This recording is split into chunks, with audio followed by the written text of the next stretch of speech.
So today we're going to talk about shoulder stability, shoulder warm-up, how to kind of properly engage the muscles around your shoulder to create a level of stability so that when you go out and do whatever activity it is for the day, whether it's playing frisbee, whether you're doing some bench press, some overhead lifts, your shoulders are in a good position and are kind of stabilized as much as they can so you're less likely to get injured. So what we have is kind of 7 exercises. I'm going to go through each of them, show you how to perform each exercise properly, and then if you want to see the whole thing done in one, go ahead and click on the other video, and that'll take you just through the workout itself.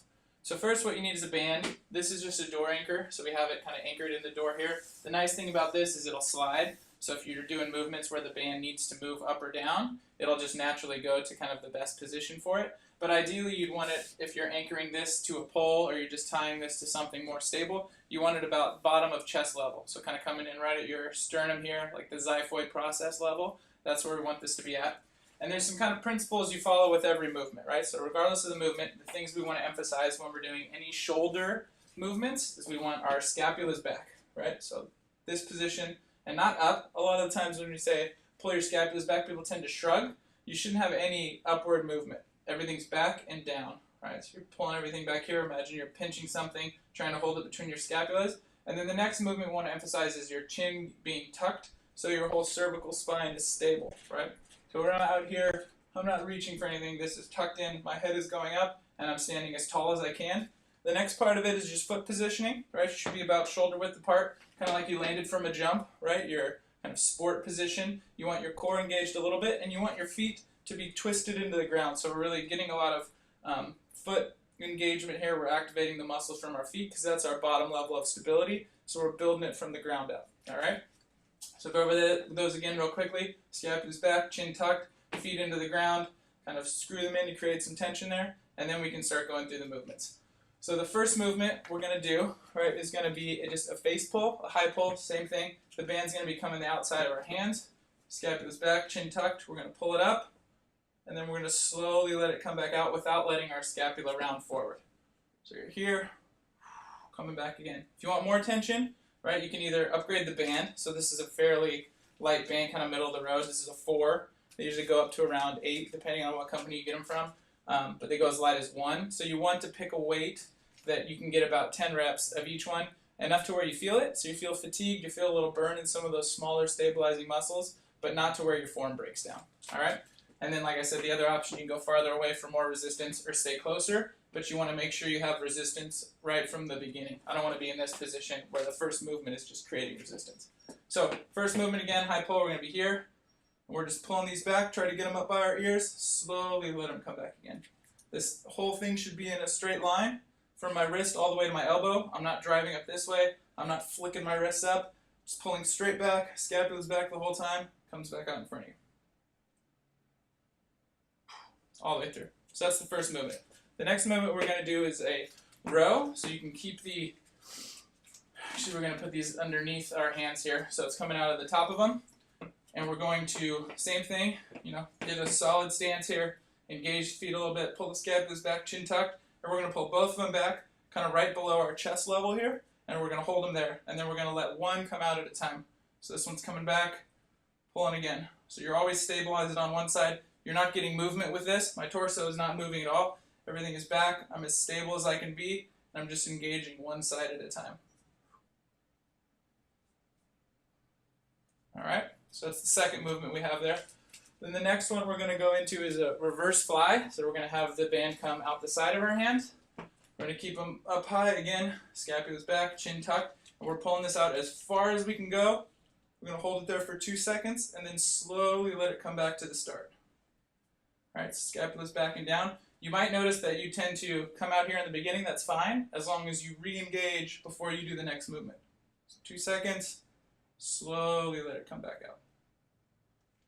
All right, so that's the reverse fly. So we're here, pull back, keep it roughly on the same plane. We're not trying to go high yet. We're not trying to go down yet. We're here, straight back in that same line. Okay. The next movement, now we're going to go down. Now we're going to get some more of the scapular kind of depression involved here. So we're going to hinge forward just a little bit. So we're keeping that same kind of position of our body. Feet are still engaged. Core is turned on. These are going to be coming out the bottom of our hands again. So we're coming here, we're going to pull it down as far back as it'll go, hold it there for 2 seconds, slowly let it come back out. Pulling down, try to get it as far back behind you as you can, and then let it come out. Again, this isn't a tricep. We're not getting any of our tricep involved. This is all straight arm, scapula's backing down, pulling it behind us, slowly letting it come back out. All right?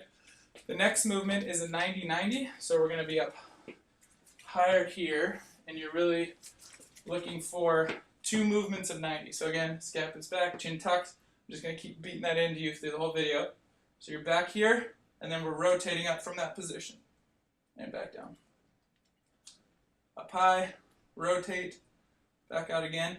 And you don't want your elbow to move from this first position, right? This is a lot like the high pull. Now we're building off of it. Higher, back down again. And really emphasize those 2 positions of 90. 90 here, 90 here at the top. All right? So for the last 2, we're going to switch it around. So we're going to be headed this way. And the first one we're going to do is scaption. So it's a pretty common move. You do it a lot if anyone's ever had a rotator cuff injury. You've probably done this in physical therapy. So we want to have this coming out the front. And if you want to have your thumbs up just to kind of emphasize the movement, it helps. So you're going to stand away from it enough to where you feel a stretch in your chest. You can kind of feel it open up, a little pec minor there. And again, we want to keep the scapulas back and down, chin tucked. And now we're bringing this out in front of us.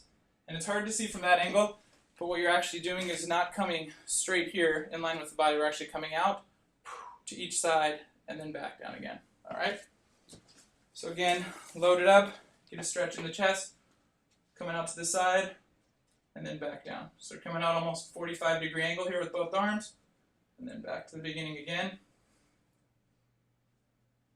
All right, so we'll repeat that for 10 reps. And then this last move, we're working on just protraction of the scapula, so just kind of that end range on the other side. And you want this to come out the inside, right? So we're looking at that way if we're throwing punches out this way. And then you want the band to be above your arms, right? We don't want it down here. It's kind of pulling our shoulders back to a position we don't want. So we're trying to get this real strong position. I want you to pull your scapulas back. Let the band kind of do some of that work for you. Pull your scapulas back. Tuck the chin. Keep the core engaged. And now we're pushing this out as far as it'll go back to that position. Just going out as far as we can. There's not a lot of movement here. Most people don't have a ton of range of motion. But this end position helps create the widest kind of spectrum of muscle activation in that shoulder there. And so when you think about any of the movements you're going to do, if you do a bench press, that's your position, right? You're going from there. You don't get all the way out here. You stay stable the whole time. If you tend to do a push-up, this might be your end range of motion. If you were going to go into a handstand, you need this kind of shoulder stability. But most people just aren't aware of the total kind of range of motion of their scapulas, which this movement helps you attain. So those are the kind of 7 main movements that you're going to do. Again, if you want to do it all just in a row, you want to just go through the whole exercise routine, then you can click on the other video. Otherwise, you can look at the notes down below for a more detailed description of each movement.